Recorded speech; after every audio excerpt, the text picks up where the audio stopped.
Good morning. It's January 12th, and this is your daily brief in science. Here's everything you need to know. A Moorfields-backed study tests a low-cost gel to help vision loss from hypotony, using injections every 2 weeks for a year. 8 patients received hydroxypropyl methylcellulose gel as an alternative to silicone oil, aiming to restore eye pressure and clarity. Consultant Harry Petrushkin notes the starting vision was very poor but improved substantially over time as the treatment progressed. The team emphasizes that HPMC carries no toxicity risk compared with traditional silicone oil, highlighting a safer profile for this approach. One participant, Nikki Guy, 47, regained substantial vision in her left eye and has become a vocal advocate for rollout. Her recovery allowed near driving, skiing, and photography, and she shifted toward communications work with a sight loss charity. The Moorfields team plans to expand the treatment to more patients, signaling potential broader impact. Guy developed chronic anterior uveitis after childbirth, with redness, pain, and light sensitivity. Her condition progressed to require long-term treatment and Moorfields intervention. In Guy's left eye, vision improved from nearly unusable to clear enough to drive, while her right eye suffered retinal detachment and remains blind. Despite improvements, Guy still faces vision challenges, but reports greater independence and emotional relief after the treatment. The procedure acts like a cosmetic filler to restore normal eye shape and pressure, aiding vision. 7 of 8 patients showed restoration over 12 months. Prior standard treatment used silicone oil, which could cause toxicity. HPMC is presented as a safer, cost-effective alternative. Experts caution it is not a cure for blindness, but it could benefit patients with residual vision, and larger trials are planned to optimize gel selection and injection frequency.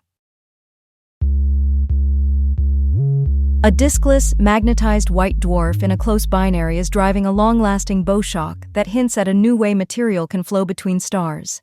RxJ0528 plus 2838 shows a persistent bow shock around a white dwarf that lacks an accretion disk, challenging the idea that outflows require a disk to channel matter.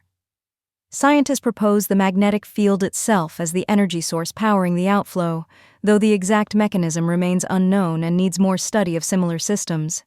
Initial detection came from the Isaac Newton telescope, with the ESO Very Large Telescope and its MUSE instrument mapping the bow shock in detail to confirm its link to the binary. A consortium of researchers from the United Kingdom, Poland, Italy, Spain, and South Africa coordinated the observations and released media contact information. Future work aims to study additional binary systems to clarify how common this diskless mechanism might be, with the extremely large telescope planned to map and detect fainter similar systems. The ELT could enable broader surveys that map these diskless outflows in greater detail and help determine their prevalence. Nature Astronomy highlights the discovery as revealing a gap in understanding how magnetic fields influence outflows and disk formation in close binaries. The bow shock's shape and composition, mapped with MUSE, confirms the outflow originates from the binary and is not from an external nebula, supporting a diskless mechanism. If magnetic field driving is confirmed, it would expand our understanding of matter transport and outflow generation in extreme binary systems without accretion disks. The study suggests existing models of stellar evolution and binary interaction may need revision to account for magnetic field-driven outflows. Ongoing observations and theory are needed to determine whether the magnetic field hypothesis can fully explain the observed long-lived bow shock. Pfizer reports positive early results from Breakwater Cohort 3, evaluating Braftovi with cetuximab and FOLFIRY in untreated metastatic colorectal cancer with a BRAF-V600E mutation. In this Phase 3 multicenter trial, 73 patients were randomized to the BRAFTOVY, cetuximab, FOLFIRI arm, and 74 to FOLFIRI with or without bevacizumab, with the primary endpoint being objective response rate and progression-free survival, a key secondary endpoint. Breakwater compares the Braftovi, cetuximab, FOLFIR1 combination against FOLFIRY plus bevacizumab in an open-label design. Descriptive overall survival data, based on roughly 10 months of follow-up, yielded a hazard ratio near 0.49, and the study remains ongoing with completion expected in year 2027. An exploratory OS estimate showed a hazard ratio around 0.49, with a 95% confidence interval from about 0.24 to 1.03. Descriptive analyses suggest potential OS benefit for the Braf-Tove combination, while the trial continues toward its 2027 finish. Safety notes highlight risks including new primary malignancies, QT prolongation, hepatotoxicity, hemorrhage, uveitis, embryo-fetal toxicity, and interactions with CYP3A4 modulators or substrates, with specific dosing and monitoring guidance provided. Common adverse events align with known profiles for the drugs, such as neuropathy, nausea, fatigue, rash, diarrhea, decreased appetite, vomiting, and some hemorrhage. About 8.5% of participants discontinued Braf-Tove due to an adverse reaction. Durability signals show 57.4% of responders in the Braf-Tove arm maintained responses for 6 months or longer, with median duration of response not estimable for this group at this point. Efficacy data are assessed by blinded independent central review and will be shared at ASCO GI Cancer Symposium in 2026, Abstract 13. Pfizer notes ongoing plain language updates and reiterates Breakwater's design and patient arms, with completion anticipated in year 2027. Regulatory status remains investigational for the Braf-Tove, cetuximab, FOLFIRY combination, while a related regimen with cetuximab and MFOLFOX6 has FDA accelerated approval from December 2024 for untreated BRAF V600E mutant metastatic colorectal cancer. A global collaboration mapped the three-dimensional folding of the human genome over time in embryonic stem cells and immortalized fibroblasts, delivering the most detailed four-dimensional view to date. The study reports more than 140,000 looping interactions between genes and long-range regulatory elements across the cell types studied. Published in Nature on December 31, 2025, the work describes dynamic genome folding and its link to gene expression and cellular function, with co-authors including Oliver J. Rando and researchers from UMass Chan Medical School and other institutions. The team provides a scientific user's guide in the form of a table and decision tree to show the strengths and contributions of each experimental technique for studying 3D genome organization. A future phase aims to combine genomic datasets with advanced imaging to study nuclear changes during development and disease.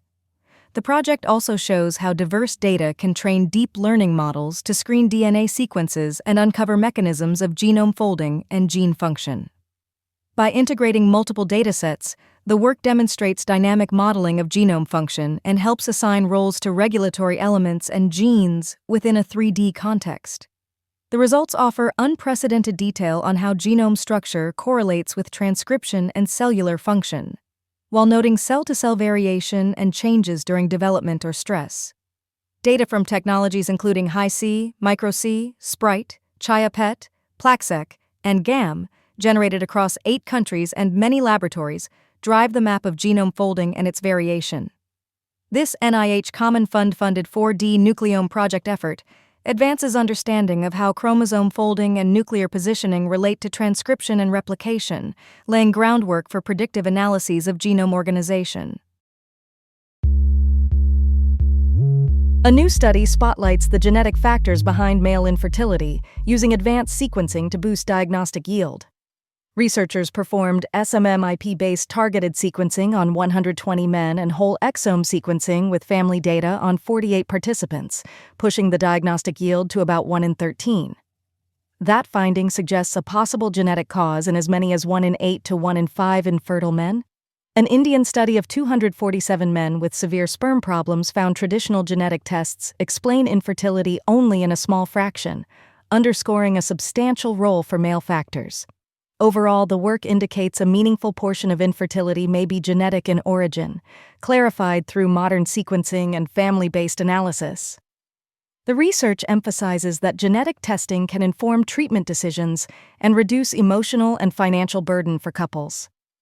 experts advocate combining traditional chromosome testing with modern sequencing for a comprehensive, cost-effective diagnostic strategy, rather than replacing existing tests. Specifically, sequencing should complement conventional chromosome tests to provide a more accurate and affordable infertility diagnosis. India-developed, patented targeted sequencing technology enables detecting multiple genetic abnormalities in a single test, potentially saving time and money. A patented targeted sequencing method from India can detect multiple genetic abnormalities in one test, streamlining diagnostics and reducing costs. Findings have practical implications. Early genetic diagnosis can guide sperm retrieval and IVF planning, and prompt testing of female partners for risks like cystic fibrosis to inform genetic counseling and pregnancy planning. Identified genetic findings can influence clinical decisions such as planning sperm retrieval and IVF, and may necessitate testing female partners for conditions like cystic fibrosis to assess risks for future children. The study notes that many genetic causes are not detectable by standard chromosome analyses or Y chromosome testing, underscoring the value of more comprehensive sequencing approaches. This has been your daily brief in science. To read more about these stories, follow the links in the episode bio. You can also subscribe to these updates via email at www.brief.news. For more daily podcasts about the topics you love, visit brief.news/podcasts. Tune in tomorrow. We'll be back with everything you need to know.